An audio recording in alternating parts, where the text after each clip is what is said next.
Hey Bay Area, this is your friendly reminder that San Francisco's most incredible national park site might be hiding in plain sight. I'm talking about the Presidio and its 1,500 acres of trails, forests, and beaches. Whether you're soaking up unbeatable views of the Golden Gate Bridge at the brand new Outpost Meadow picnic area or grabbing lunch from a Presidio pop-up food truck, the Presidio's got something for everyone. It's one park with endless possibilities. So what are you waiting for? Plan your visit at presidio.gov. There's nothing more satisfying than finding the perfect green paint for your living room. Except maybe popping open that can of Valspar Ultra and rolling that first smooth stroke on the wall. And there's nothing more satisfying than admiring your freshly painted wall. Ooh. Except maybe peeling off the painter's tape to see those crisp edges. But the most satisfying part of all? Valspar Ultra's price tag, starting at $29.98 a gallon. Affordable, durable, available at Lowe's. Price varies by Shein.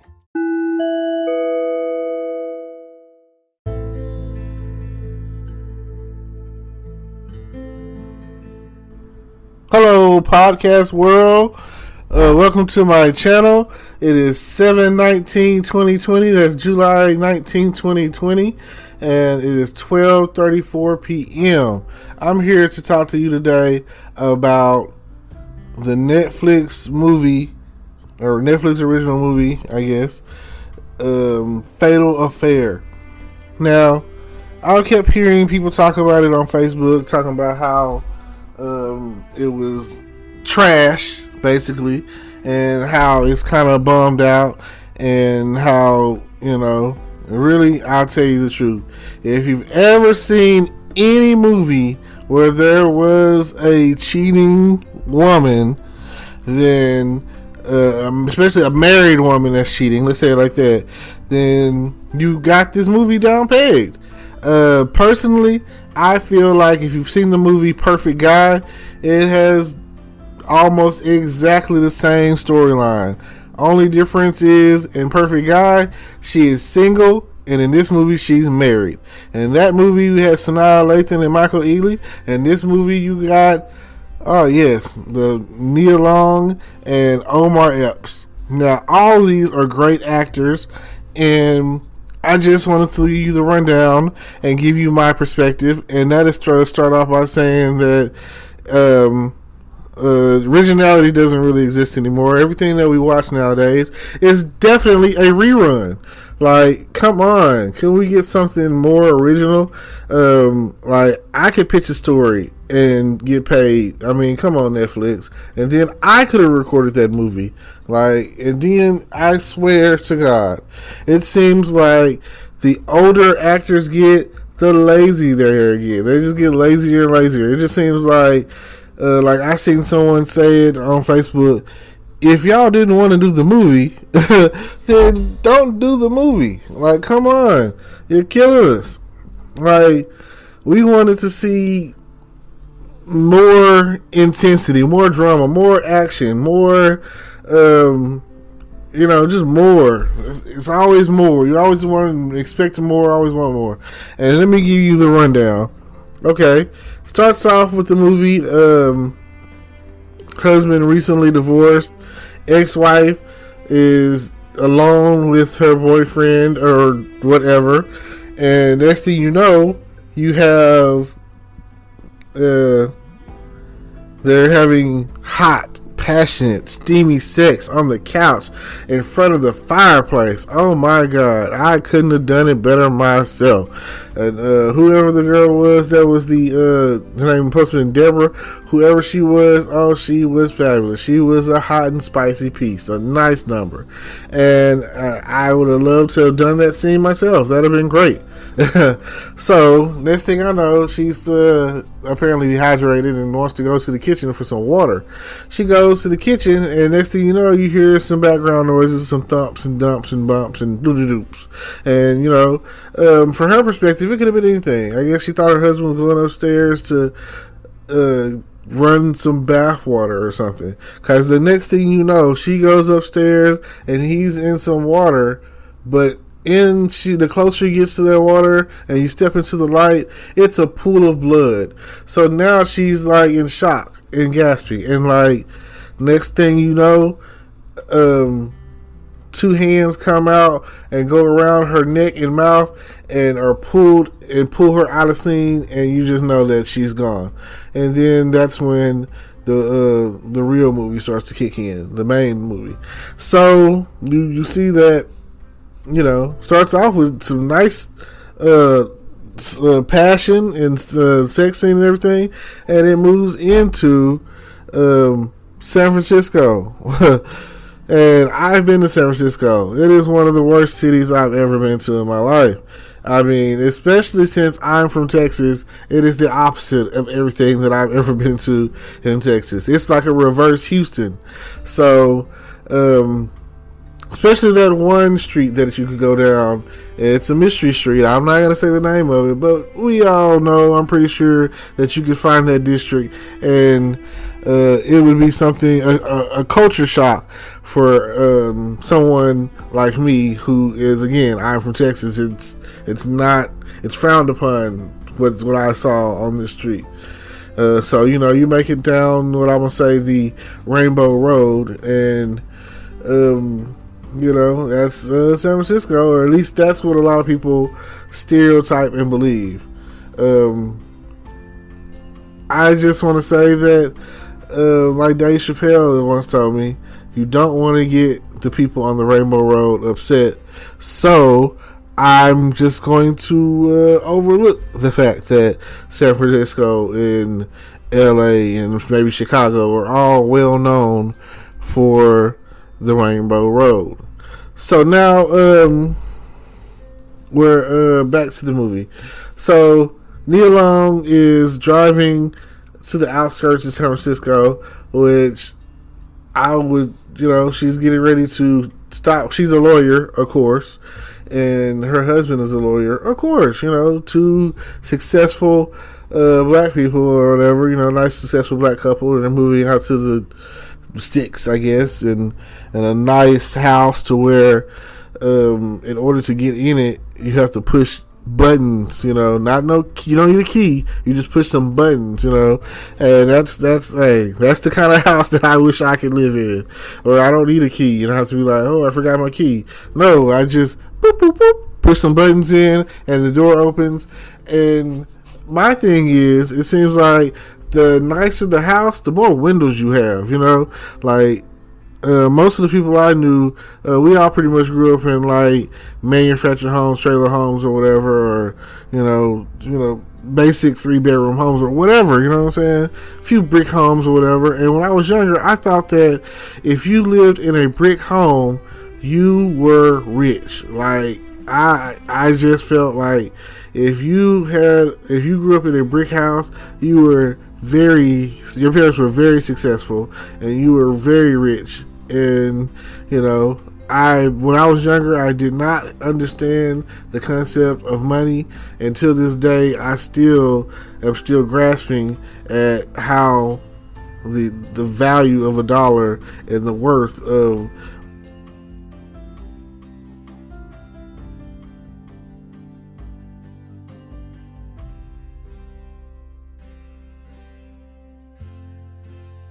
game of Monopoly. You'll understand that things can change very easily, and you never know what you're going to get, and you just have to keep trying. But yeah, it's a nice house, a lot of windows, on the beachfront, hills, all of that, the whole 9 yards. And if you've ever been to San Francisco, you'll know that they have it's all congested in the inner city part, but when you get to the outer city part, is less space. And to me, some of the houses that I had been in were just like really nice apartments, and they call them houses.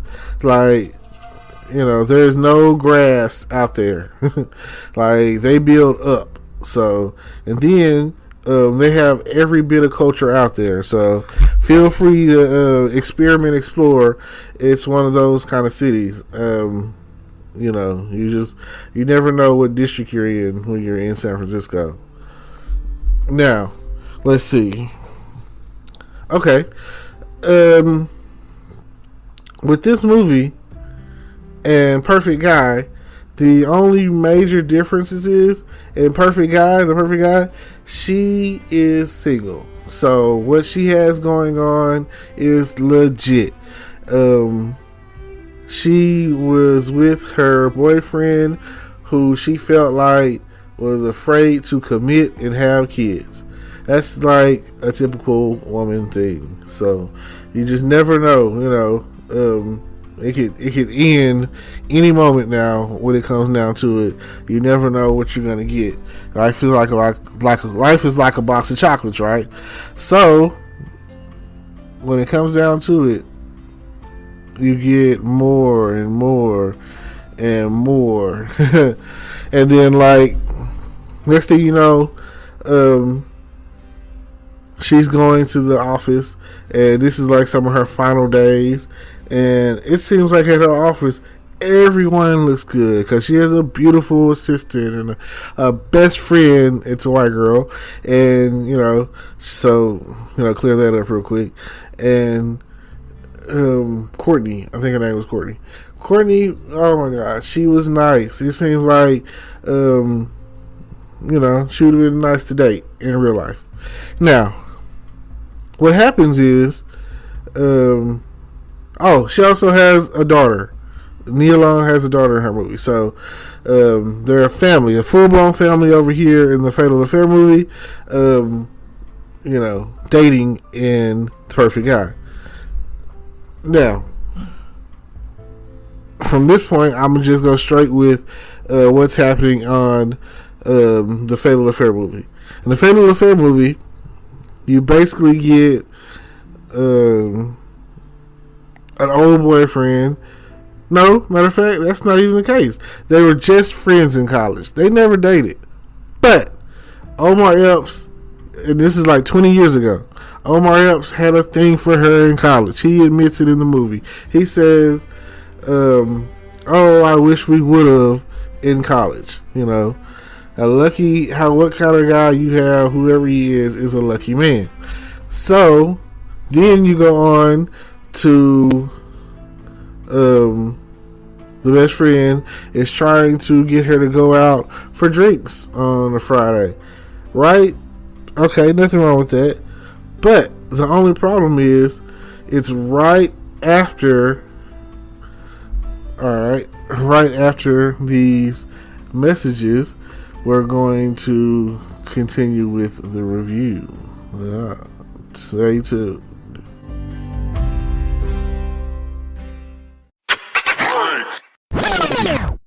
Okay, welcome back. Leading on into the next part of the movie. It seems like the friend Courtney tries to get her to go on a little, girls' night out, and somehow the Courtney stuck at work with work, and she's only got a case that's coming up the next week.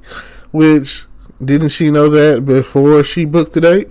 Anyway, well, somehow Omar Epps gets invited into the equation, and when he goes, he meets up with Nia Long. They sit there and they have a nice bottle of wine they're sitting there drinking off of, and after a while of talking and reminiscing, Nia Long just so happens to get flustered, and she just wants to step away from the table because she needs to go to the bathroom. She's in the bathroom, and next thing you know, Omar Epps comes in, and next thing you know, they're all over each other, and they're kissing, and they're touching, and she has a dress on, so he starts to pull down her panties, and next thing you know, he's trying to whip it out, and as he's trying to thrust up and get up in her, that's when she remembers, oh, I have a husband all of a sudden. So now, he's the bad guy. Oh my God, I felt sorry for him. If you knew that you had a husband at home, you knew this. Why are you kissing this man? Why are you touching this man? Why did you let this go on at all? Why didn't you get up out of there if you felt like the situation was going to be anything but what it was?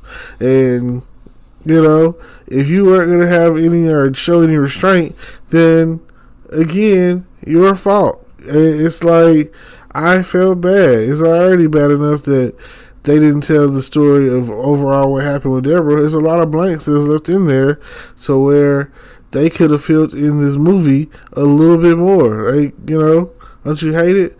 I mean, I'm pretty sure they're saving it for the director's cut or something, but at the end of the day, you could do more. Like I said, I could have filmed this thing. We'll be back after a quick break. Hey there. Welcome to Good Advice Giver. First, we want to start by saying a massive thank you for tuning in today. Whether you're a long-time listener or you're joining us for the first time, we're truly grateful to have you here. We know you've got a lot of options when it comes to podcasts, so the fact that you're spending your time with us means the world. So thank you. That's right. We're excited to have you with us because here on Good Advice Giver, we cover just about everything. Whether you're interested in sports, relationships, sex, money, finances, business, digital marketing, music, education, movies, comedy, or something else entirely, we've got it all. No topic is off limits here, and we dive deep into real, meaningful conversations that matter. We've also got a mix of male and female hosts, so you're always getting a well-rounded perspective on every topic we cover. From business strategies to personal development, from car shopping to digital products like affiliate marketing, we bring a little bit of everything to the table. Our goal is to offer advice, insights, and some laughs along the way to make sure you feel welcome and engaged, no matter what brought you here. And it doesn't stop there. We're not just about giving great advice, we're about action. On this podcast, we even sell products and services we believe in, from affiliate marketing opportunities to cars and more.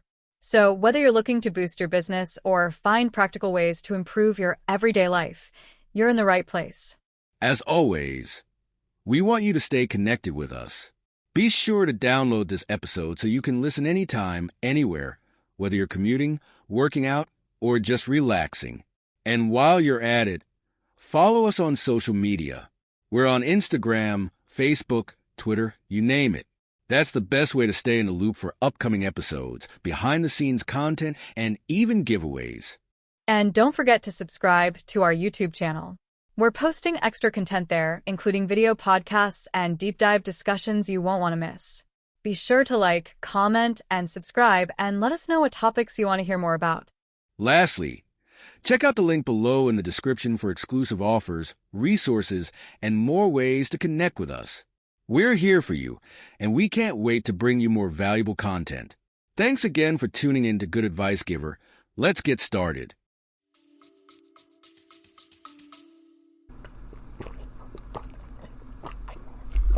Okay, check this out.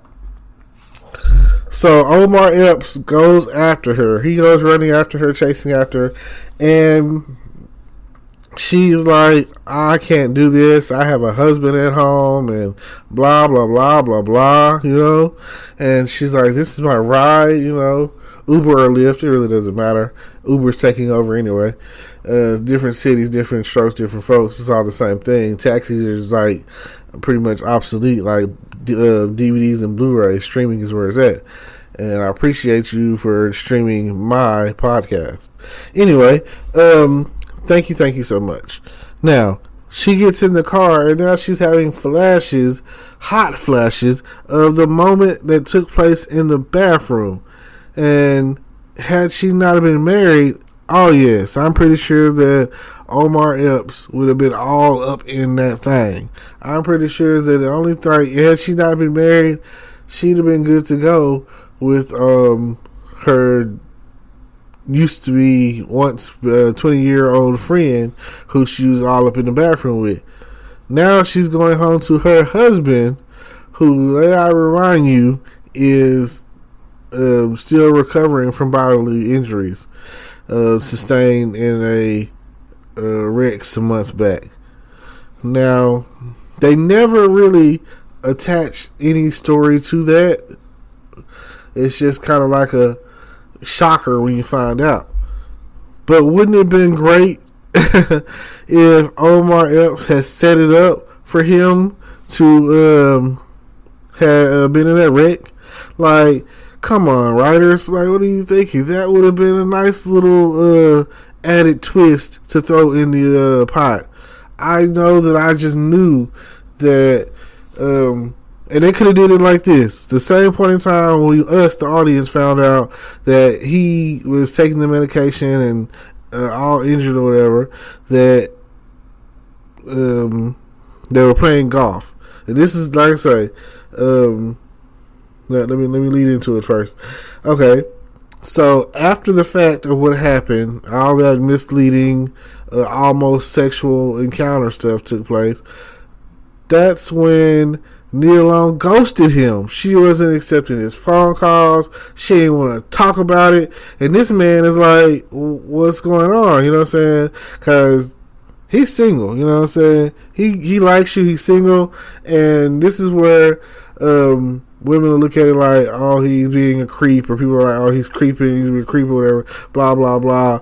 No, you know what I'm saying? Men want closure. You know, it's not. We don't give a damn that you got a husband at home. Just like when the shoe was on the other foot, women wouldn't care that you had a wife at home. You know, nobody cares. You're married. Who cares? If they would have began a relationship, an entanglement, you know, as they're calling it these days, if that would have taken place, then nobody would have cared. It would have been more intense if that would have happened. But no, she starts ghosting him. He's trying to talk to her over a cup of coffee, over lunch, over dinner, or just to talk, you know what I'm saying, about what happened. He wants to clear the air. He doesn't want any of this awkwardness to go on any longer. He wants everything to be all hunky-dory, and he wants her, you know, to be friends still, and, you know, try to forget that night happened, or possibly even pursue something, because she's the one that brought her marriage into the equation, talking about, here's the misleading part, talking about she's not happy at home, she's sleeping with a stranger, saying all these things that for a person that, a guy that likes you, that's been liking you since college, wants to hear. You telling him what you like, you feeding into his ego. You're like, these, again, ladies, these are very misleading things that you tell someone that if they like you, you know, it's like they say, a shoulder to cry on always turns into a dick to ride on. Just remember that. And that's basically what he felt, you know, and that's why he, like, things went the way they went. A lot of misleading going on in that whole entanglement. So it's horrible that it went that way, and it just really, really sucks that it happened like that. I don't know what to say about any of the other stuff. So yes, and instead of no. But again, I'm pretty sure if she wasn't married, it would have went down. They would have been in that bathroom like I've seen so many other movies before them, like on The Perfect Guy. And like he said on The Perfect Guy, you wasn't complaining when I had you in that bathroom. You know what I'm saying? So, like. But you have to, like, they're at the threshold of cheating. So you have to ask yourself, like, when is it cheating? Did they cheat, or did she cheat on her husband? You know, you have to ask these kind of questions and just wonder, like, what's going on?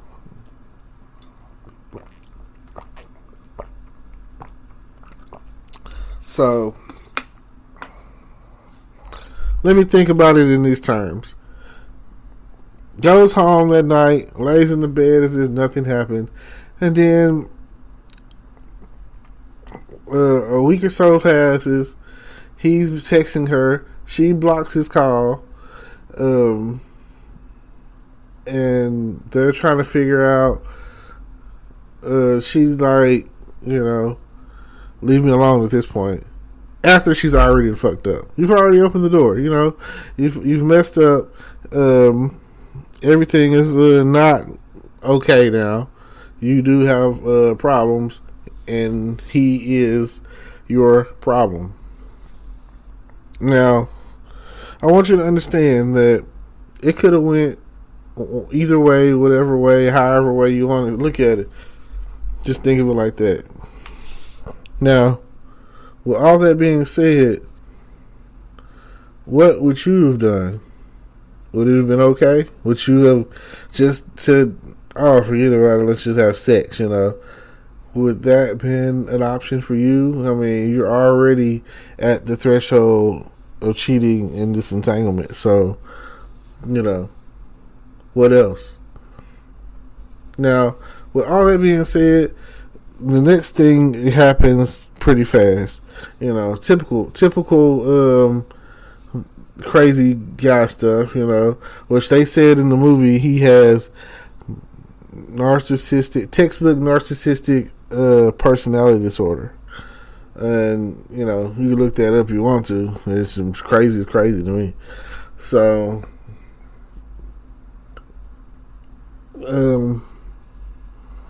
next thing I know, he's sending the video. He's hacked the club's security cameras, sent her the video while she's having dinner with her family. And then, next thing you know, he's dating her best friend, Courtney, and coming over the house with Courtney. And, it's a shock because here he is, at the house with Courtney, and the husband doesn't even know. Then, she pulls him to the side and says that he needs to come up with an excuse for them to leave. And so he does that, showing up unannounced like crazy. And then he takes her husband out for a round of golf at a golf course that apparently the husband's never been to before.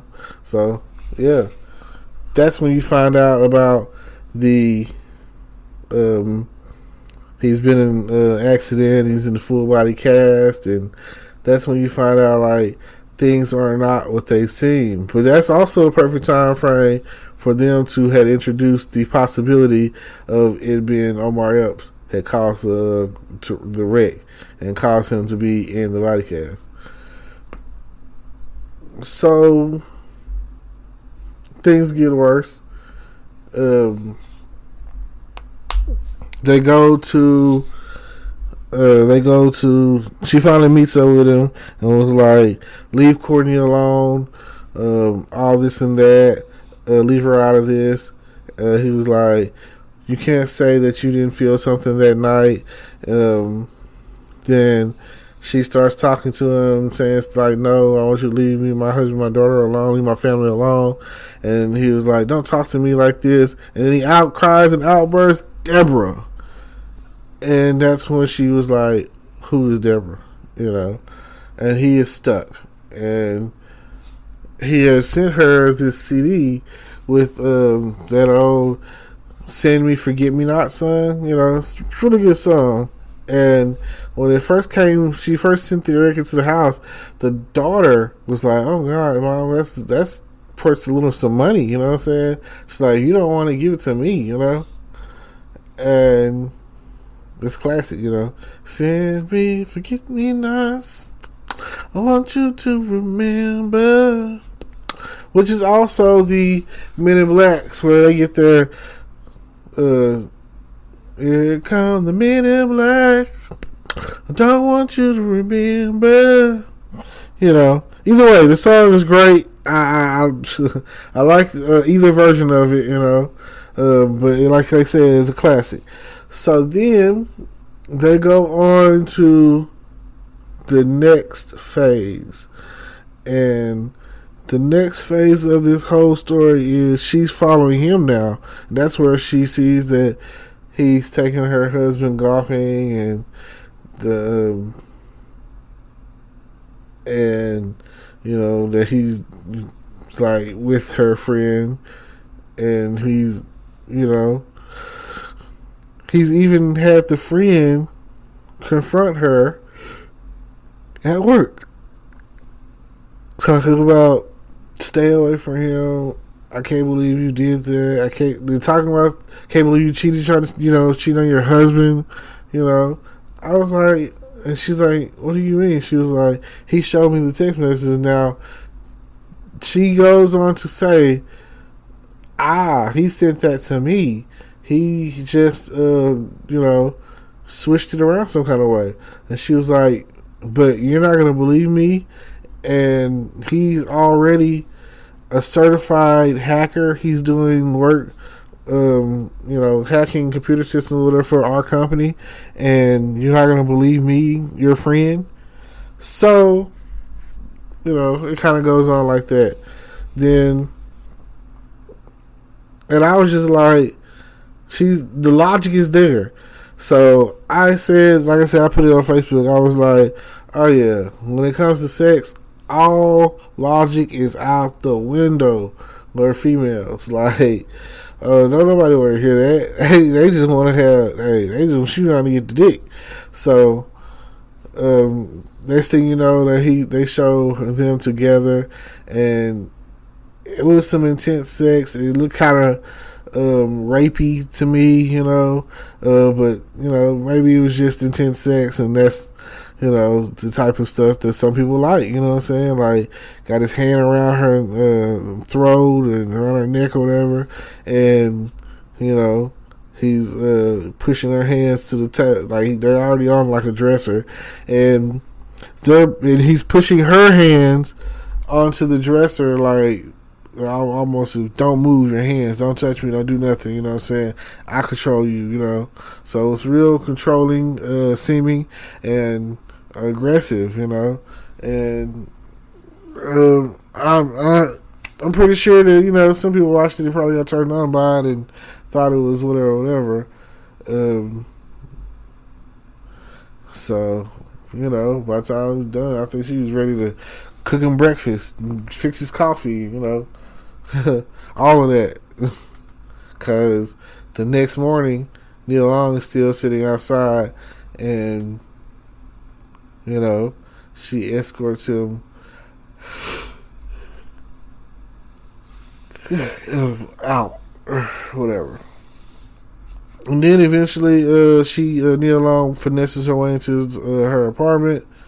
No, his apartment, into his apartment, and finds his laptop and finds like pictures, old recent pictures, and pictures of his old ex-wife who was murdered, but he was acquitted as a suspect because they did question him or whatever, and he was a suspect, but he got out of that. However, whatever, I don't know. So then,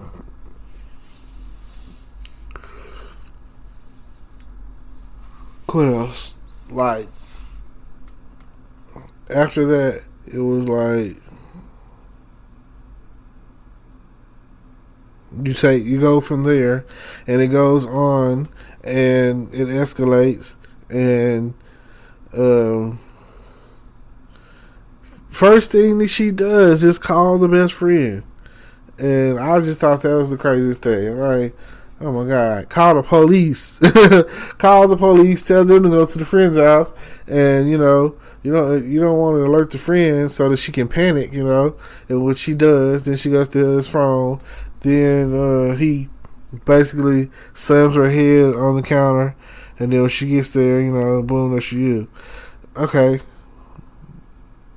The next crazy thing is, after he knows everybody knows, he finds a homeless man and sets him on fire and leaves a suicide note behind.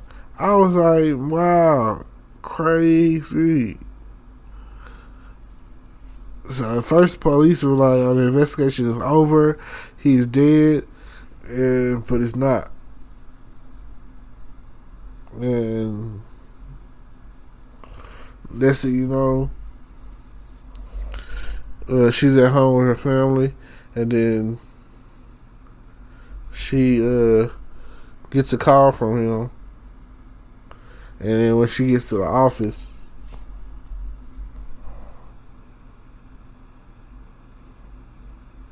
or something like that, I think. Yeah, I think she gets a call from him, and then she gets to the office, and then the other person in the movie who I thought was just so fine, the Neil Long secretary, black lady, the beautiful black chick. She's out. She didn't get to make it. She dead. He spared the white girl, I guess, cause she gave him some, but she killed this black chick. Ain't that something? This Wakanda Nubian princess. You know what I'm saying?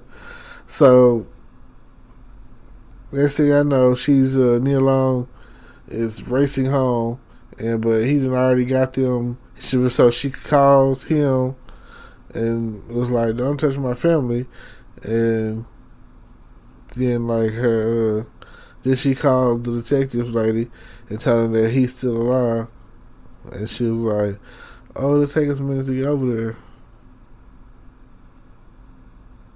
So then she gets there. It's a police car in front.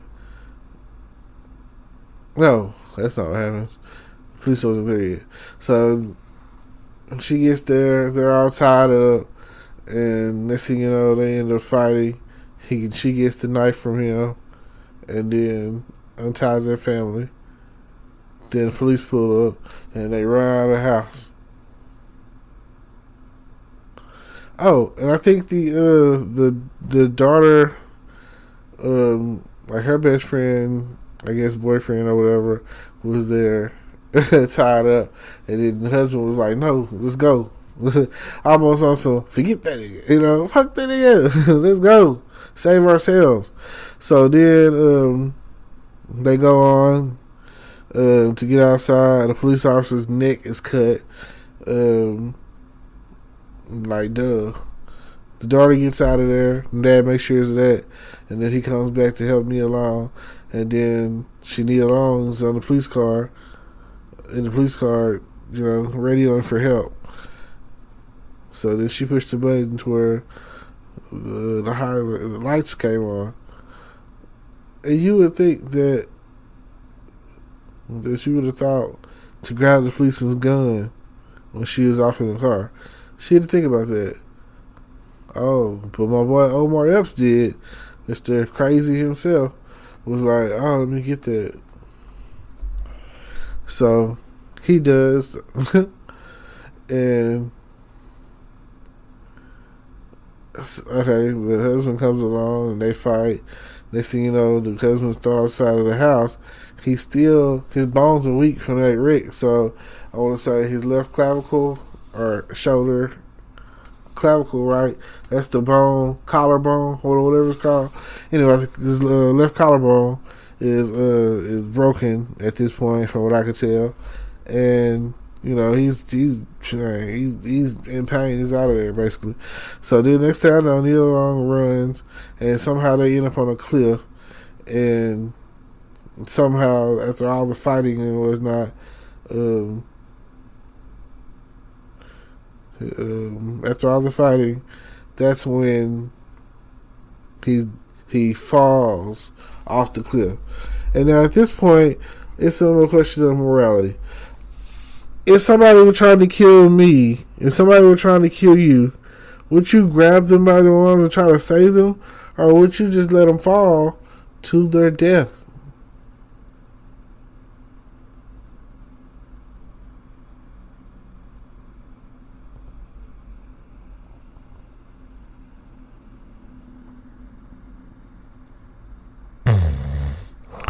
Oh man, sorry about that. Oh well, I'm gonna go ahead and wrap it up. So it just made me think, like, yeah, if it was up to me, I would have let him go. I would have never tried to save him. The husband's trying to save her, and she's trying to save him. So it just like goes to show, at the end of the day, this whole situation is all her fucking fault. She never should have did what she did, and it comes back to bite you at the end of the day. And if you have an entanglement, everyone's going to find, it's going to come to light. So it's smash or be smashed is what it seems like. And I'm definitely trying to smash like Hulk. So with all that said, thank you for tuning in. Hopefully I haven't spoiled this movie for you. Just let me know. and we'll probably, go from there. Don't forget to like, comment, subscribe, hit the notification bell, tune in, support, read the whatever is going on in the description with the affiliate links and other links that I might have to other whatever. You know what I'm saying? Check me out. Look on the description or whatever. Just go click it and see what all's going on. Feel free to give a donation. Hopefully, preferably $5, $10, $1. It all adds up at the end of the day. And thank you so very much. And it's been our time. And what else can I say other than peace? Oh, thank you. Hello, YouTube world. Welcome to my channel. Don't forget to like, comment, subscribe, and hit the notification bell so you can be notified when I drop hot content like this. And stay tuned for the next video.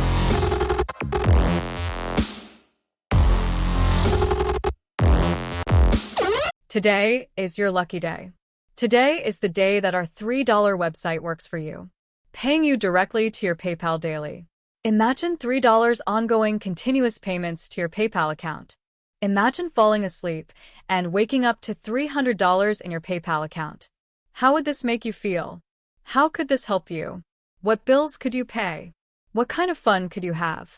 What does that retirement look like now? All for a one-time payment of $3. This website is DFY done for you, fully built and completely hosted, and never stops collecting payments for you. You have spent $3 on coffee on a regular, but that coffee won't help you create multiple streams of income. Click the link below.